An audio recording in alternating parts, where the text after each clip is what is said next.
Está no ar mais um programa do Núcleo de Política e Cidadania.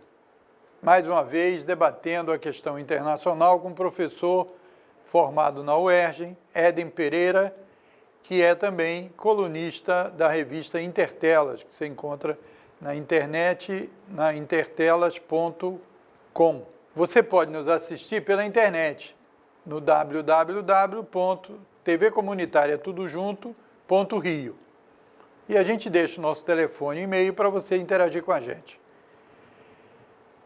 Professor, recentemente você escreveu um artigo na revista Intertelas, que está disponível na internet, que você levantava um assunto que está fora aí da moda da mídia, porque a mídia coloca, obviamente, aquelas matérias que os seus interesses definem, não é isso? Uhum. E você demonstrava essa certa hipocrisia, porque se está falando muito da Venezuela hoje e dizendo que lá é uma crise humanitária, etc. e tal, e você conhece bem a realidade do Haiti, porque estudou e tal, e por que você disse que isso é uma hipocrisia?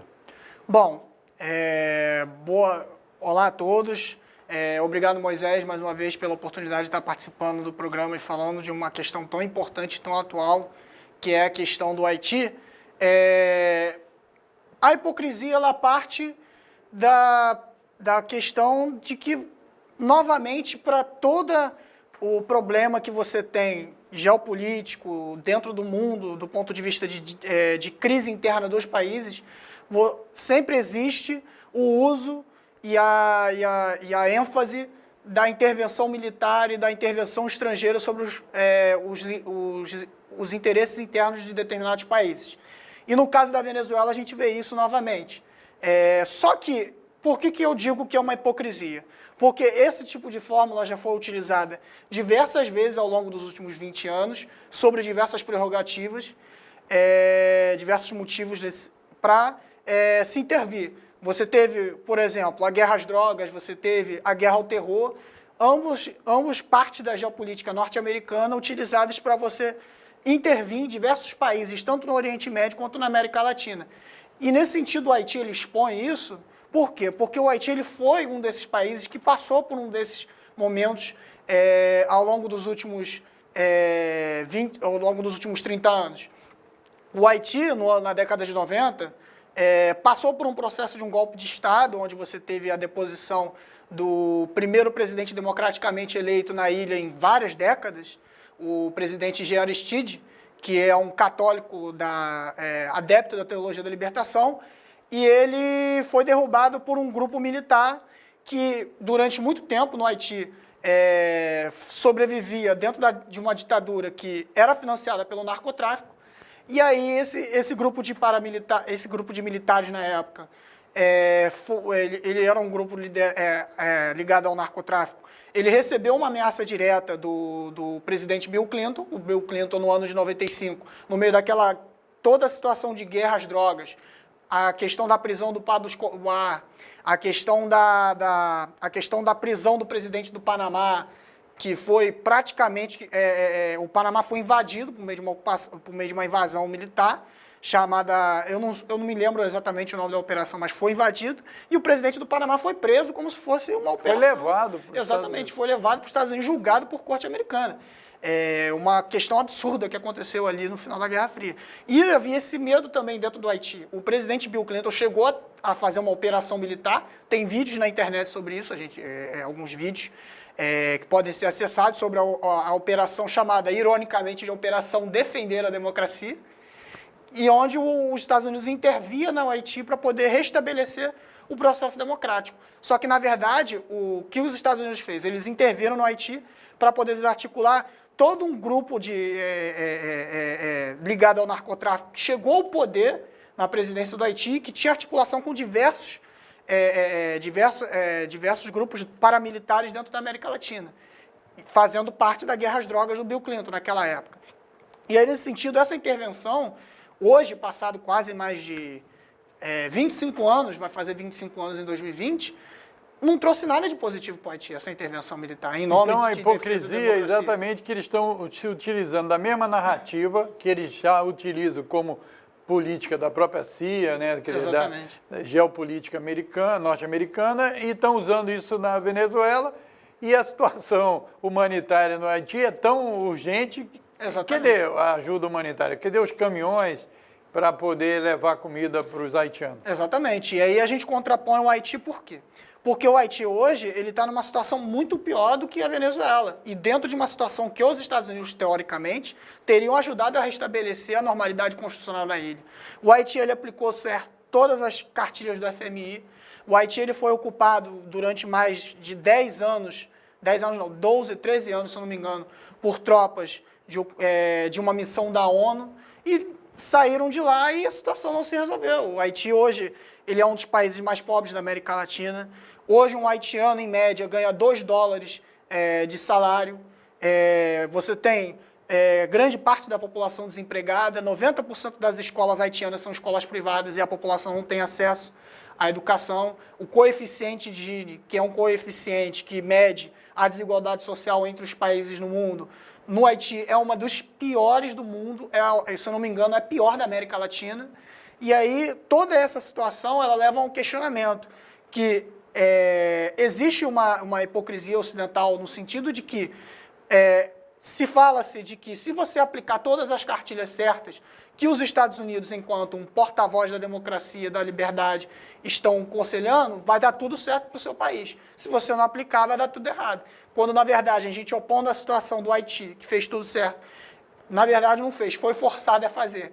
E a Venezuela, que está numa situação de uma luta e um enfrentamento contra uma intervenção e contra uma situação de agressão estrangeira, a gente vê basicamente essa hipocrisia, que é uma hipocrisia do ponto de vista de você tocar uma política externa como os Estados Unidos e os países ocidentais tocam nos últimos anos. Então, você quer dizer o seguinte, a narrativa da ajuda humanitária é conversa fiada para boi dormir. Exatamente. Então, se não é essa que é apresentada como a solução ou a motivação norte-americana para a intervenção, por que eles fizeram tudo isso no Haiti? Então, conta um pouco a história do Haiti.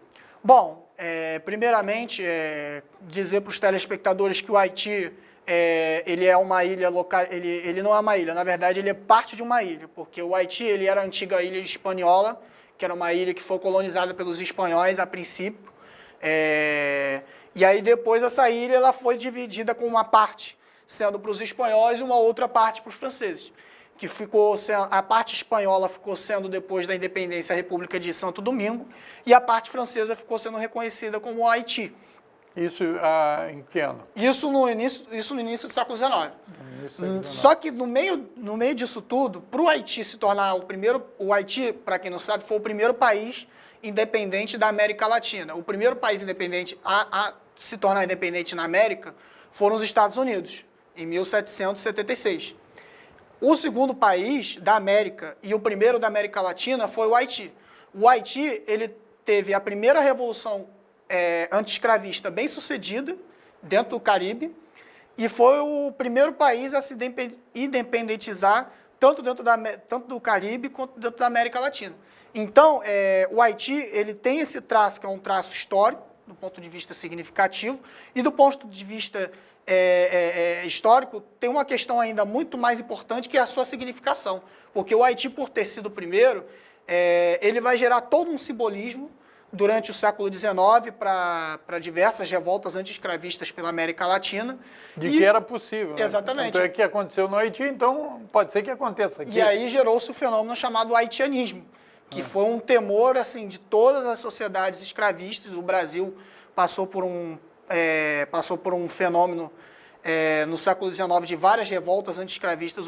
Os grandes barões do café brasileiro, os grandes barões brasileiros, marqueses do Império, eles temiam uma revolta dos escravizados, assim como nos Estados Unidos também havia esse mesmo temor. Então, porque a revolução anti-escravista no Haiti ela foi muito violenta, porque durante o processo da Revolução Francesa, a França ela aboliu foi abolido o escravismo dentro do Haiti como parte do processo da Revolução Francesa, os jacobinos aboliram, só que depois, num segundo momento da Revolução Francesa, quando os girondinos chegaram ao poder, eles tentaram restabelecer o escravismo na ilha. E aí essa tentativa não foi bem sucedida. Diversos antigos barões As expedições dos girondinos dançaram. E os girondinos enviaram diversas expedições. Napoleão também chegou a enviar expedições para a ilha e todos os soldados franceses eram derrotados. Inclusive, se dá-se o nome de Napoleão Negro ao Dessalines, Jean-Jacques Dessalines, que é uma das lideranças da Revolução Haitiana. Do ponto de vista geográfico, a gente tem que pensar também que o Haiti ele tem uma ponte estratégica ali no Haiti, no Caribe. Porque o Haiti ele se localiza exatamente pouco abaixo de Cuba, próximo ao Canal do Panamá, e ele é a rota ele é uma rota que pode ficar perto da América do Norte, fica perto da América do Sul, da América Central e também perto da Europa. É um ponto perto da Europa. Então, aquele ponto ali, do ponto de vista de distribuição comercial, segurança militar, entre outras coisas, é um ponto geográfico de bastante importância. E você acha que isso... porque, do ponto de vista... todo mundo está pensando, no Haiti, o que se sabe que tem no Haiti? Então, quer dizer, você está dizendo que a importância geopolítica do Haiti tem mais a ver com a sua posição geográfica, que você agora narrou em detalhes, do que, digamos, na Venezuela a gente sabe que embaixo da Venezuela tem a maior reserva de petróleo do mundo, certo? Que no Brasil nós temos o maior contingente de água doce, quer dizer, do mundo, e as guerras sobre água têm aumentado muito no mundo, além de outras, que é Nióbio, tal, agora a base de Alcântara, que é um lugar que se gasta menos energia, melhor lugar da Terra para se mandar satélite, etc. Tal. Agora, e o Haiti? Seria a posição geográfica?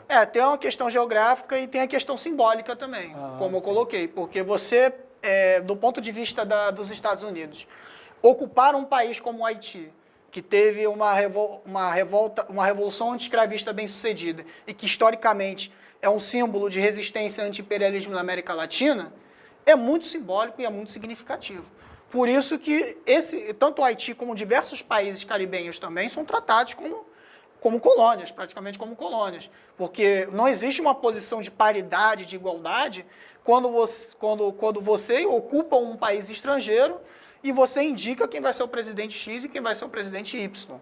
O que acontece dentro de grande parte dos países do Caribe é justamente isso. E isso acontece não é desde hoje, é há muito tempo que acontece. Desde o século XIX, praticamente desde a independência, os Estados Unidos eles são acostumados a enviar mercenários, pistoleiros, para poder desestabilizar governos na região. No século XX, a política da Big Stick, do grande porrete, do Theodore Roosevelt, presidente dos Estados Unidos, ela era baseada justamente em diversas intervenções militares dentro desses países. Nicarágua, o próprio Panamá, o Panamá ele não era um país independente, o Panamá era parte da Colômbia. O Panamá ele foi se tornar um país independente a partir de 1902, quando os Estados Unidos enviou uma expedição de pistoleiros para poder tirar o país do domínio da Colômbia. E conseguiu obter o canal do Panamá. Porque uma outra estratégia de dominação é essa, partilhar os países. A balcanização. Que é exatamente o que aconteceu na Iugoslávia. Exatamente. Né? Você corta o país em 4, aí para você derrotar uma das partes e depois ir derrotando as outras é muito mais fácil, né? Porque um país... Os Estados Unidos anexou parte do México, não é isso? Exatamente. Novo México, etc., para crescer. E os outros países não, eles querem que haja uma divisão para poder facilitar. E no caso do Haiti, a situação ela é bastante complicada. Por quê? Porque no Haiti, você teve a implantação de diversas medidas neoliberais ao longo dos últimos 10 anos, a partir também do uso de força, das forças militares de ocupação da ONU que estiveram dentro do país, inclusive capitaneadas pelo Brasil, e isso garantiu a segurança para que toda a cartilha do FMI pudesse ser passada ao longo dos últimos 10 anos. E o Haiti passa por uma situação bastante complicada, porque o preço dos alimentos eles estão absurdos, a população desempregada, como eu já falei, e não tem solução. O governo... E tem acontecido muitas revoltas? Exatamente. O país praticamente está parado há quase um mês. O país ficou durante 2 semanas praticamente sem funcionar no mês de fevereiro, porque a população tomou as ruas da capital do país, Porto Príncipe, e protestou pedindo a saída do presidente. O atual presidente é Jovenel Moïse. Ele foi eleito numa eleição que é considerada controversa, porque essa eleição teve menos de 1/5 da população participante, teve 18% da população participando, ou seja, uma eleição com uma participação ínfima em 2017. E aí Jovenel Moïse, ele, desde o princípio, ele se colocou enquanto um defensor das políticas neoliberais, do FMI, e foi aplicando tudo.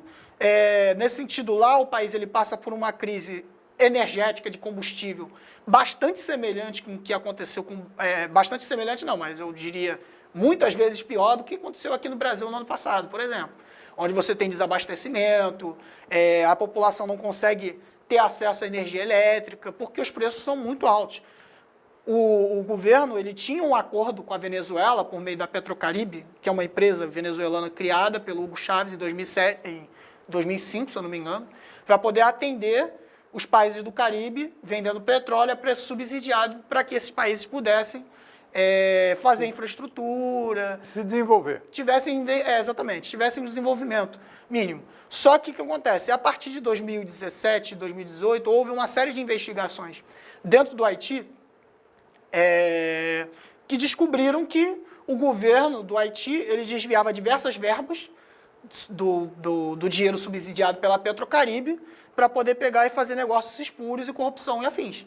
E aí o que foi que aconteceu? A população ficou revoltada, saiu às ruas, obviamente, porque o preço do petróleo aumentando absurdamente também, e o desabastecimento, e gerou-se diversas revoltas espontâneas a princípio. Tiveram também uma participação também de uma oposição também ao presidente que visava golpear também o presidente, mas a princípio, depois essa parte ela foi afastada porque todos eles pediam a política do FMI. Então, essa parte que pedia a política do FMI depois foi afastada da população, porque a população ela pedia, na verdade, por reformas para poder garantir comida, garantir energia a um preço mais baixo, combustível, acesso à alimentação, escola, e entre outras coisas, porque o país ele se encontra completamente quebrado. E aí hoje o Haiti ele se encontra numa crise. O primeiro-ministro ele sofreu voto de desconfiança na segunda-feira. O presidente do Haiti ele nomeia o primeiro-ministro. Nesse caso, o Jovenel Moïse ele nomeou um primeiro-ministro. Esse primeiro-ministro já tinha caído em 2018, no meio dos protestos de julho. E aí ele nomeou um novo primeiro-ministro. Esse novo primeiro-ministro também caiu esse ano.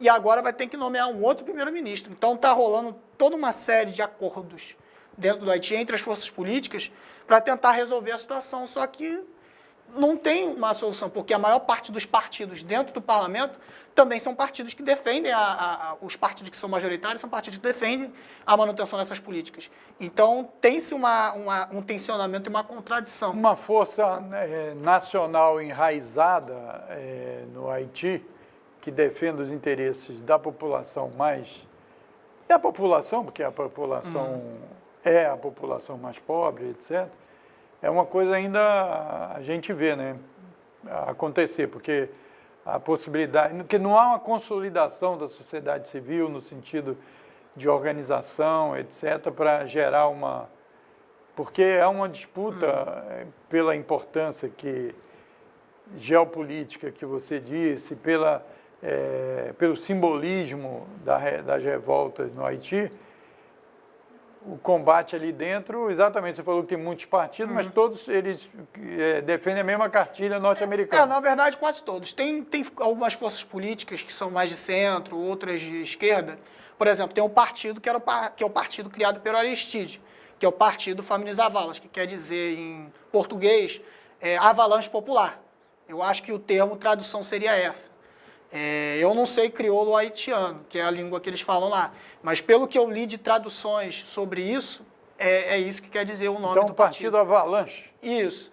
Tem esse partido e tem um partido que é a plataforma dos Filhos de Dessalines, que é um partido que, pelo nome, já reivindica uma liderança histórica do Haiti pela independência haitiana. É um partido de esquerda, um partido nacionalista que reivindica o anti-imperialismo, só que esse partido ele não tem muita força e muito muita capilaridade entre a população. É um partido também recente, não é um partido muito antigo. E aí, o que acontece é que esses partidos eles não têm maioria dentro do parlamento. A maioria dentro do parlamento é de um partido do Jovenel Moïse, que eu me esqueci o nome agora, mas que é um partido totalmente adequado à cartilha neoliberal, a questão de você ceder aos preços do mercado mundial, do petróleo e afins. E aí o que acontece é que existe esse embate entre o que a população quer, o tamanho desses partidos e essas forças de esquerda não têm força suficiente ainda para poder conseguir fazer oposição a isso. Por quê? Porque o Haiti durante muito tempo foi ocupado por forças militares de países estrangeiros. Então, para recompor essa organização popular, né? forte que o Haiti tinha, por exemplo, no início dos anos 90, quando levou Aristide ao poder, que é um padre católico adepto da teologia da libertação. E vale-se dizer que a teologia da libertação ela mobilizou durante muito tempo na América Central diversas forças políticas. A Frente Farabundo Martí, os nicaragüenses da Frente Sandinista, quase todos eles tinham muitos que eram adeptos da teologia da libertação. E tinha também no México. Né? Inclusive no México, no próprio Brasil, se a gente for pensar no PT, tem uma ala ainda adepta à teologia da libertação. Então, é uma ala que moveu bastante o povo haitiano na década de 90, mas que depois se pulverizou com as invasões estadunidenses. Mas é importante resgatar que, como você disse, pode ser que as forças nacionais mais comprometidas com o país, com a população, ainda não consigam estabelecer uma estabilidade, assumir o poder e tal, até porque toda vez que isso ocorre, como aconteceu com Aristide, né, quer dizer, há invasão, há boicotes, etc., mas pelo menos eles estão brigando, né? Eles não estão deixando que a dominação dessa política neoliberal aconteça sem briga. Porque é o seguinte, tudo bem, não dá para ganhar, mas também não vão ter um passeio aqui, né? Sim. Então é um exemplo também para a gente. Exatamente. A luta do povo. É uma inspiração. E aí é que vem o porquê que é importante a gente observar esse movimento existente dentro do Haiti hoje. Porque o Caribe, historicamente, ele foi o início de todas as principais movimentações revolucionárias dentro da América Latina. Se a gente for observar, as primeiras independências da América Espanhola no século XIX ocorreram dentro do Caribe. Haiti, o México não é um país caribenho, mas ele é um país que está ali próximo. Você tem a Venezuela, que também é um país caribenho. Foi ali que começou também uma articulação de um movimento de independência na América do Sul. No século XX, a primeira revolução socialista dentro da América ocorreu dentro de Cuba, um país caribenho. Então, do ponto de vista histórico, o Caribe ele é uma área que pode se dizer que é um elo fraco dentro também do imperialismo, por assim dizer. Da dominação imperialista. Exatamente. E aí, o Haiti, nesses dias, ele cumpre um papel extremamente importante. Por quê? Porque o Haiti ele é um dano colateral também da geopolítica do governo estadunidense em relação à Venezuela. E aí, voltando um pouco para o começo do que a gente estava conversando, tudo o que acontece hoje também tem grande parte consequência disso, porque a Venezuela ela fornecia um apoio logístico do ponto de vista de construção civil, de subsídio por meio da Petrocaribe, de combustíveis, muito importante para o Haiti poder se desenvolver ao longo de algum tempo, durante o 2007, 2012, 2013. Inclusive o antigo presidente, embora o antigo presidente do Haiti, o Michel Martelly, ele não fosse muito próximo do chavismo, muito próximo da esquerda, ele reconhecia a importância da Venezuela na ajuda em relação ao Haiti. E, nesse sentido, é importante salientar que, quando os Estados Unidos começam sua guerra econômica contra a Venezuela a partir de 2015, quando o Barack Obama coloca a Venezuela na lista de países perigosos à segurança nacional dos Estados Unidos, ele começa uma guerra que desestabiliza também esses países do Caribe. E principalmente o Haiti, porque o Haiti ele era o país que mais recebia subsídios nesse sentido. Era um dos países que mais necessitava. E aí a gente vê a agudização justamente da situação lá no Haiti a partir de 2016, 2017, quando essa guerra se intensifica. E aí acabou se dando o quê? Um dano colateral que aconteceu. Só que o Trump, os belicistas de Washington, Trump, John Bolton, o Mike Pompeo, eles não sabem como resolver a situação. Porque eles não podem intervir novamente no Haiti, porque eles acabaram de sair no Haiti, e eles estão centrando o fogo completamente na Venezuela. Então, os Estados Unidos também se encontram num impasse. O que eles vão fazer em relação ao Haiti? Porque se deixar também ocorrer um triunfo de uma revolta popular no Haiti, a simbolismo de acontecer a queda do Jovenel Moïse, de até ele mesmo fugir do país, ou o parlamento ocorrer uma invasão popular, como aconteceu no Paraguai há um ano atrás, vai ser um exemplo para toda a América Latina. Diversos países da América Latina. A gente vê a Argentina aí em crise, isso pode ser um grande exemplo. Então, pode ser um estopim. Né? Exatamente, uma situação explosiva que acontece ali. Então, os Estados Unidos também estão em uma situação bastante complicada em relação àquilo ali. Muito obrigado, professor Éden Pereira. Quero agradecer mais uma vez a sua disposição de vir aqui debater o assunto, trazer esse debate sobre o Haiti, que traz todas essas consequências que você viu, que nós vimos aqui. Eu queria agradecer também a sua paciência e a sua audiência de acompanhar mais um programa do Núcleo de Política e Cidadania. Você pode acompanhar a gente pela internet no www.tvcomunitariatudojunto.rio e a gente deixa o telefone e e-mail para você interagir com a gente. Obrigado e até um próximo Núcleo de Política e Cidadania, aqui do Canal 6, TV Comunitária do Rio.